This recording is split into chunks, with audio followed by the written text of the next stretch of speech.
Introduce yourself. Who are you? Well, hello. Queen? Okay, cool. Hello. My name is Marisa. And I'm Cambria. This is my good old friendo. We are both going into our junior year at Seattle Pacific University, which you can see in Cambria's background because she's there currently right now. Oh yeah, on the lawn. She's Yeah. in Tiffany Loop, like because we're bored and stuck at home. We both have been making YouTube videos, and so we thought it would be cool to talk about some of our favorite books that we've read in college thus far. I'm a history and political science major with English. And I am a history and political science major also. We're both in the honors program. So basically we just stalk each other for the past 2 years, and it's great. We love it. So the first book I want to talk about is... You're cutting out a bit. I think it's good now. Okay, cool. So the first book I want to talk about is from a history class I took spring quarter freshman year. That was the class on Japan after 1945. It was one of the hardest classes I have ever taken and kind of murdered me inside, but like was fantastic. So this book is called The Enigma of Japanese Power by Karel van Wolferen. There was a lot of debates on how to pronounce his name in class, but very just kind of broke it down into very small chapters and very small segments, and like he wrote everything just very factual, which I appreciated. So basically he looks into, instead of looking at like the political side of Japan's rise to power after 1945 or into like specific events, he focuses on like the more psychological psyche of like the Japanese population and more like cultural psychological impacts that it has, and why that had a lot to do with the rise to power, which was a really different approach than a lot of other history books you read. So I really enjoyed that. A lot of controversial things he said that are just really fun to discuss. So that was my first book that I enjoyed. Love it. I was not in that class, but I've heard about how much it kicked people's butts. So congrats for making it through. My first book is a combined book that we both have on our favorites list. I cannot pronounce. Oh, it's gone. Oh no! I'll hold it right in front of me. It is the Brothers K. Karamazov.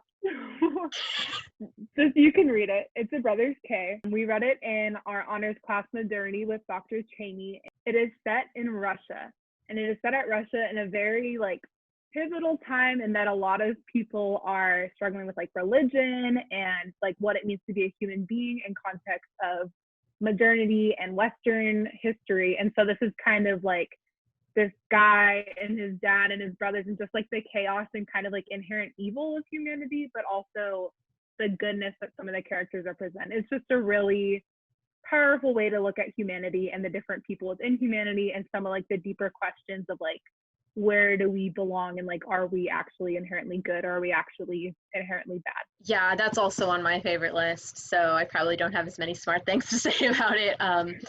I just really enjoyed it. I mean, Dr. Cheney told us before we read it, she's like, this book is going to change your life. And I was like, sure it will, Dr. Cheney.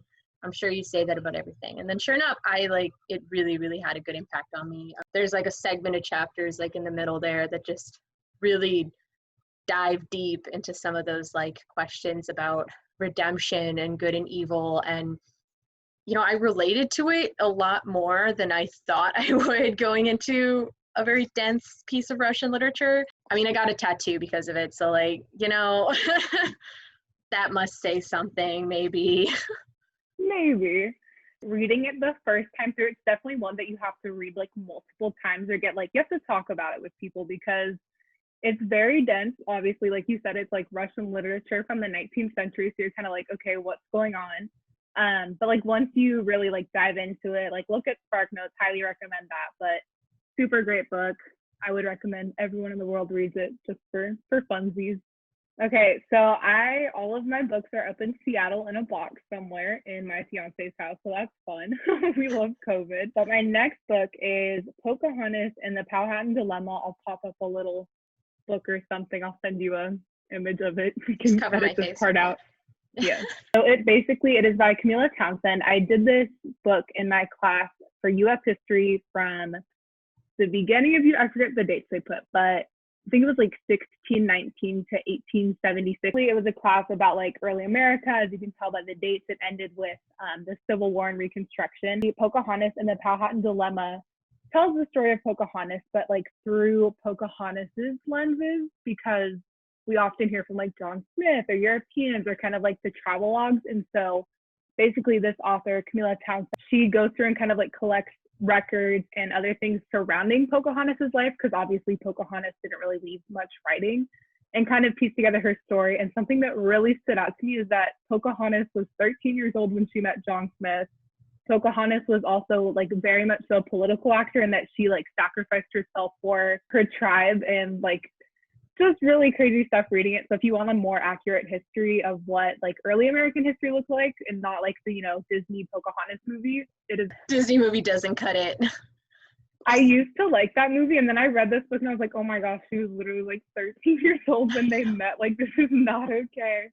Unrealistic Anyways. history, unrealistic hair goals, like just, it ain't it. My next book is not a common similarity between us, as in Oedipus. Oh Oedipus my gosh, the King. I hate Oedipus.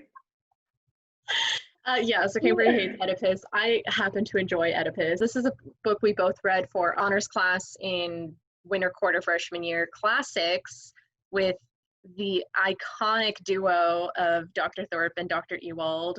Bless their souls and hearts forever and ever.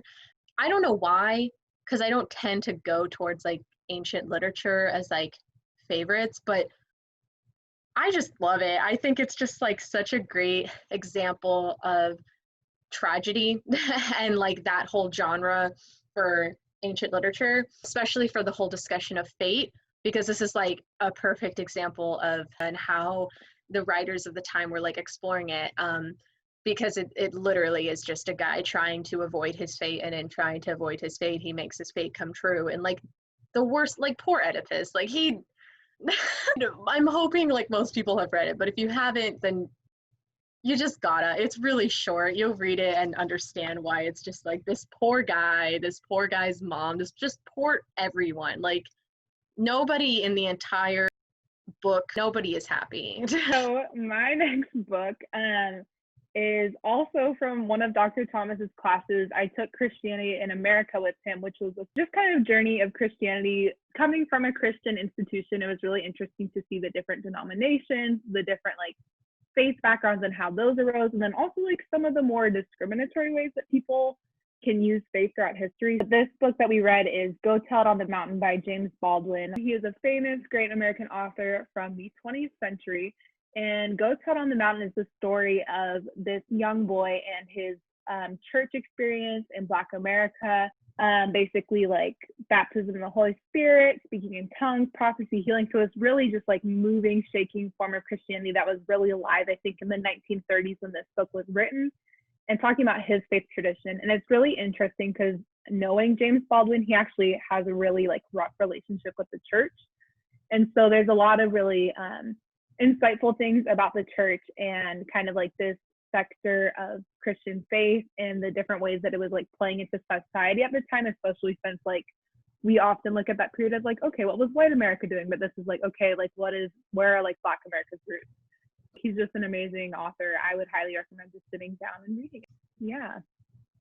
I will add that to my ever-growing list. So my next book is yet another book from Dr. Cheney's class, Modernity. Like everything we read in that class, I just loved. Even the things that were like kind of mind-numbing, cough, cough, Descartes. But like Fear and Trembling by Soren Kier. Did I gonna say the first name? Is it just Soren? I think it might be Soren. Or maybe it's like the leap of faith, he's Soren. Oh my gosh, please cut that pun out. It's fine. Anyway, this is a exploration of the Genesis with Abraham and when he's commanded by God to sacrifice his son. I think it's just a very excellent book because it's a very bleak but beautiful look at what faith is. Not with like the kind of flowery like, oh, trust in God and everything will be grand and happy and nothing bad will ever happen to you, which I think a lot of people, especially outside the faith, think that Christianity is, life is still really scary, and you're gonna have like a lot of really terrifying decisions and really terrifying moments where you feel really alone. Sometimes there's silence and you feel like God isn't there, and that's not the case. What do you do when you're at that moment of needing to make that leap of faith? Like, what are those decisions that you make? And it was just really encouraging, honestly. Like, it was written a really long time ago, and it's about a story from the Bible, but like even today, living in like modern day, it was like very relatable. Piggybacking off of that, it was such a good book, and just like personal faith, just being like, okay, like, yeah, not everything's going to be fine and dandy, like you said, but like it's that faith and trusting. And yeah, great book, also recommend. My next book is also for this Christianity in America class. Again, shout out to Dr. Thomas. I guess I learned a lot from your class. The book is called Apostles of Reason, and it's by Molly Worthen, and it talks about history of evangelism.